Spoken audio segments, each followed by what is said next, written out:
Good morning, students. I'm your English teacher, Afsha. Now, today we will study English language, or you can say English grammar. Lesson 1, Words and Sentences.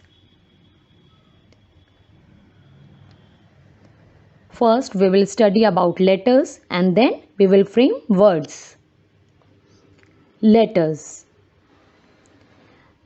There are 26 letters in English.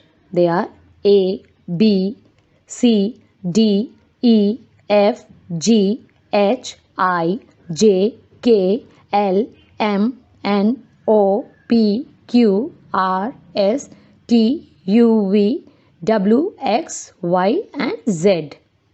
So we will frame words from these letters. Words. A group of letters that has meaning when spoken or written is called a word. Example, CATBALL.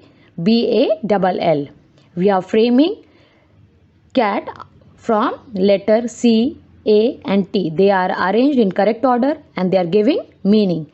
BALL. Same thing is here also. Now come to sentence.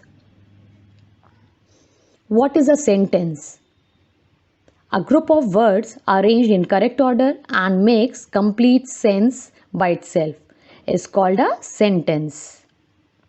While writing a sentence, we begin it with a capital letter and end with a full stop. For example, the peacock is a beautiful bird. We are starting it with capital letter and ending with full stop. Sanya is good at drawing. We are starting Sanya with capital letter and ending with full stop. Now come to exercise 1. Let's take the ones that are sentences and cross out those that are not. There are many books in the library. We are starting with capital letter and ending with full stop. So this is correct sentence. Now, Ben has a pet dog. We are starting with capital letter and ending with full stop. So it is also correct because both the sentences are arranged in correct order and they are giving meaning. Third one, Jane is my best friend. It is starting with capital letter and ending with full stop and words are arranged in correct order and they are giving meaning. So it is also correct. Playing children the are.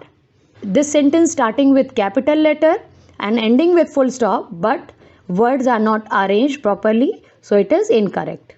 Types of sentences. A. Statements. When a sentence tells us something, it is called a statement. A statement always ends with a full stop. For example, Tony goes to the beach every Sunday. The girl is reading a book. B. Questions. When a sentence asks something, it is called a question. A question always ends with a question mark. For example, what is your name? It is starting with capital letter and ending with question mark because it is asking question. Second one, where do you live? Same thing here also. Exercise 2. Let's punctuate the given sentences. If it's a statement, it ends with a full stop. And if it is a question, it ends with a question mark. The pizza is very tasty. It is starting with capital letter and it is a simple sentence. So we will put full stop. Where is Sam going? It is asking question and starting with capital letter, we will end it with question mark. Is it raining outside? It is also a question. It is starting with capital letter and ending with question mark. The school bus has arrived. This is simple sentence. Thank you.